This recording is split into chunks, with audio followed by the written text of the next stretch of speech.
Hello everyone, it's Lori with Behavior Education at Spirit Keeper Animal Sanctuary. Today is Friday, May 16th, 2025.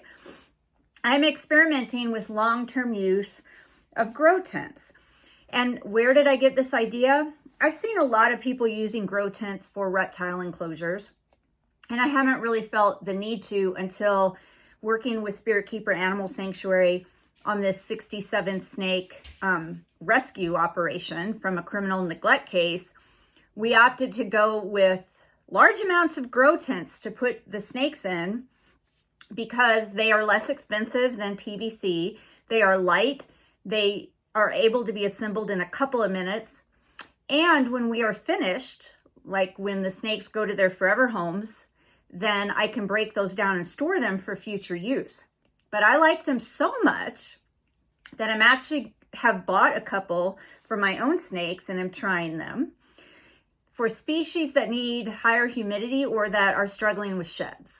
What do I mean by that? I have a lot of royal pythons here from when I did my research on the species and when I did my Royals at the Ranch video series. And some of them are perfectly fine. I never have any issues with them eating, with them shedding, and they just do great. And I have a handful that I keep the exact same way that constantly have bad sheds and don't shed well.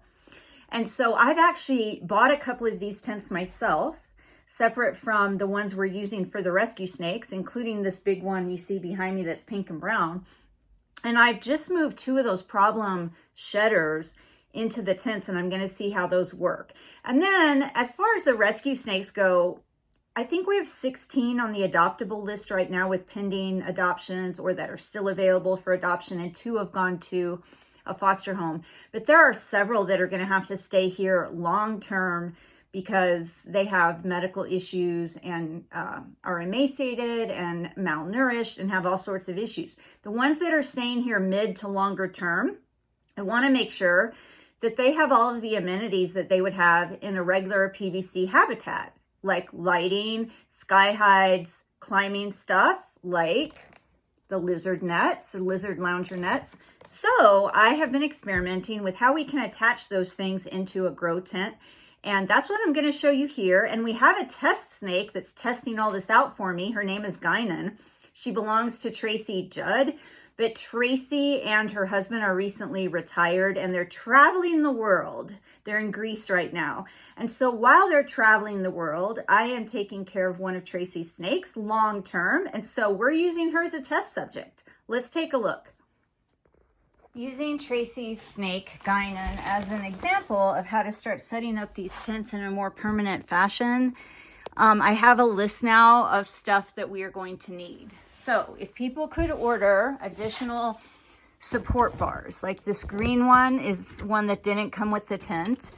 It's one I got off Amazon.com. But in order to hang stuff from the top, like I just hung the sky hide, and I didn't use the sky hide hanger, I just drilled holes in a regular hide and attached it to the support bars. Each tent only comes with 2 support bars, so I pilfered all these bars from other tents and I ordered this green one separate. And then as far as the fixture, I want to go with this kind. So 100% of everything is inside the tent and the snake can't get to it. All that's on the outside of the tent is the cord. This is working better than the one I got from the Reptile Tent Company, and this is available on Amazon.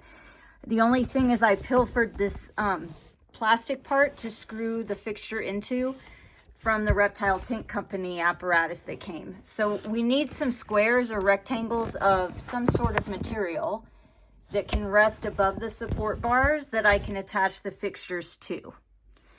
And then of course nets will work well for this.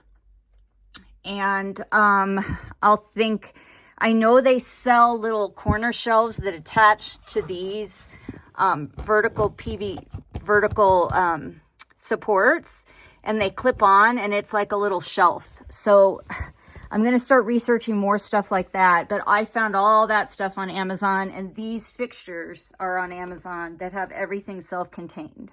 So I'm going to put Guinan back in here and see if she's able to thwart anything that I've done today. She hissed at me when I took her out, by the way, Tracy.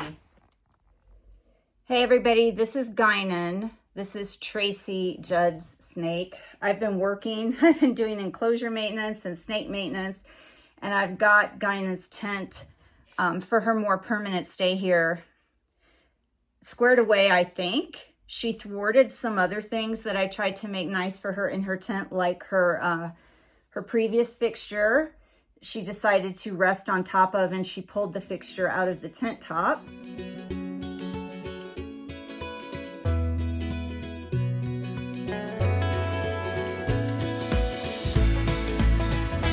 I'm trying a fixture that is 100% inside of the tent with the exception of the cord. And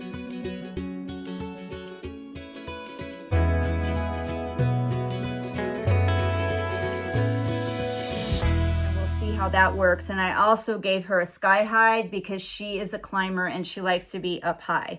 I know Tracy ordered her a net, one of the lizard lounger nets like I have in this little baby scrub enclosure. So when that arrives, I'll put that in. But for now, I used one of my sky hides from one of my snake enclosures to put in there for her because I am hoping that keeps her from climbing all over stuff she is not supposed to be climbing on, like the cage around her light fixture and the piece of material that's holding the light fixture to the top of the tent. So we will see.